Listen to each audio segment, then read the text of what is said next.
Time to check in with our friends at U.S. Staffing Agency. Jim Dolson is here. Good morning, Jim. We are here. How's it going? Good. Ben's down in Tennessee. It's sort of an exchange program. Sorry, we're doing a foreign exchange program between the states. Right, and Tessa Terry's here. Tessa's up here. Tessa's our new branch manager at our Tennessee branch that's opening up in Clarksville next week, as a matter of fact. Yeah, it's a very alliterative Tennessee's Tessa Terry. Tessa Terry. That's right. There's a lot of T's in there, isn't there, yes, Tessa? There is. Yeah, that's right. So, Tessa, do you guys keep track of hockey down there at all? Yeah, I'm sure the Predators are. Yeah. Are they hockey? Yeah. I don't. And the Tennessee Titans are football.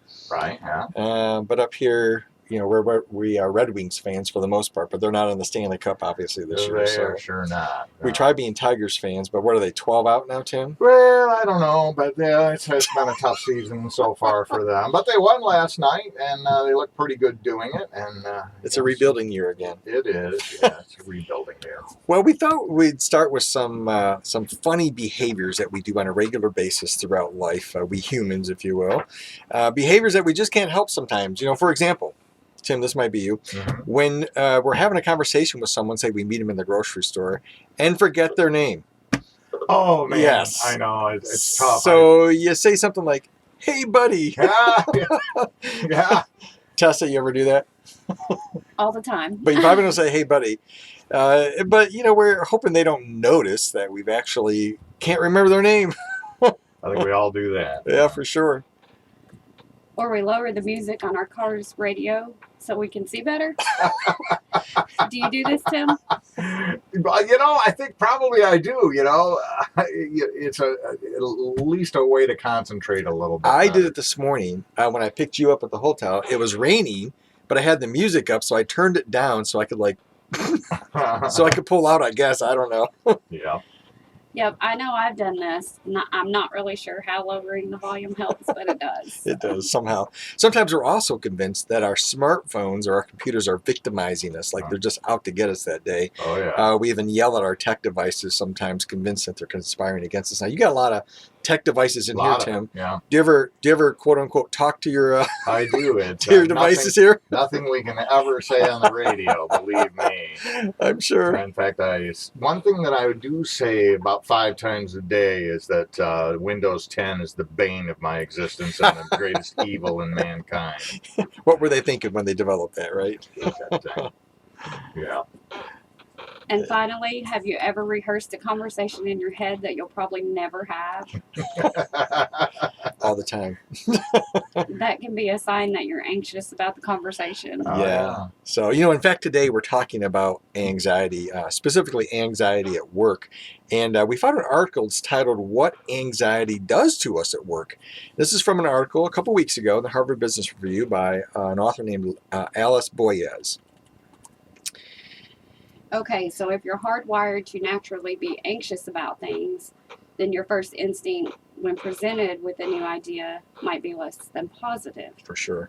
You might think of all things that could go wrong and that can be crippling, causing you to take unnecessary action or even no action at all. Yeah, I think this is me sometimes, for sure. If you're someone who is overly anxious about situations at work, there are some signs that you can learn to recognize when you're seeing through these anxiety tinted lenses, if you want to call them that. Yeah. And once you recognize these signs, you can adjust your thinking so it doesn't limit you so much. So if you're an overly anxious person at work, one of the first signs you should look for is that you will sometimes misjudge the view of other people about yourself.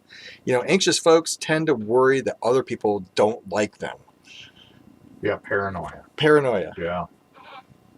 This is dangerous for relationships because you might be assuming that someone doesn't like you when it may not be true at all. Sure, yeah.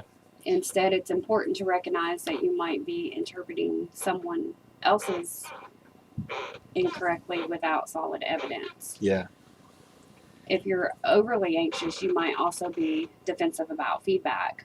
Anxious people tend to do the worst case scenario about feedback and see it as an indicator that they are failing. Yeah, if this sounds like you, get feedback about your performance, if you can, from people you trust, and you can get advice from people who you respect and trust. It makes it a little bit easier to absorb.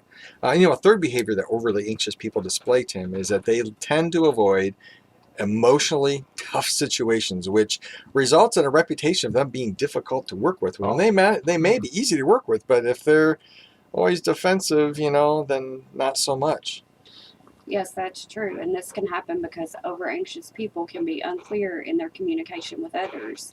According to research, it's best to be honest with others about what is causing your hesitation. Yeah. And finally, if you are an overly anxious person at work, you might be reacting negatively to change. Tim, when you find your first thoughts about being negative about a change, what do you do? Oh, that never happens. Yeah. It only happens once a day now, right? No, one thing that I just recognize that I am always going to have a negative reaction to it. That's just the way I am. And then I have to step back and try to look at what some of the benefits might be. Yeah. And then all of a sudden, okay, all right, we're going to have this and this and this, and then all of a sudden it starts to level out and normalize. Right. Then I can take a breath and reason. And think through it again, right? Sure. Yeah. And if your first thought on a proposed change is to consider all of the reasons it won't work, you should probably stop yourself from immediately reacting. Exactly. Yeah, which is usually what happens with me. So you train yourself to delay reacting.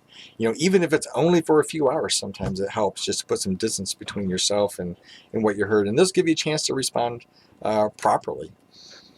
We've mentioned a number of downsides to overly anxious people, but anxiety kept in check can also be very positive and cause us to avoid major problems. Yeah, for sure. So maybe your current job is causing you a great amount of anxiety, and you want to check out, you want to get out of there.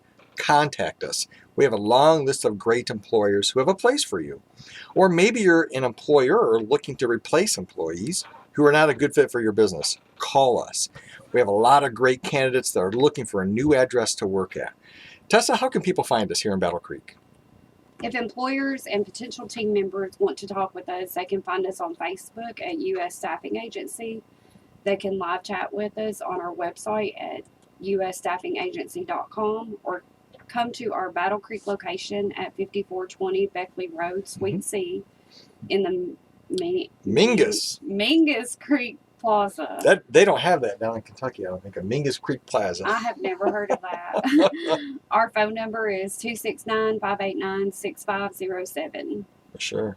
All right, great. We'll give you a call, 589-6507. Yeah. Tessa, thanks for joining Jim today on the program. Thank you. And best of luck. And Ben will be back next week. All right. We'll talk to you then.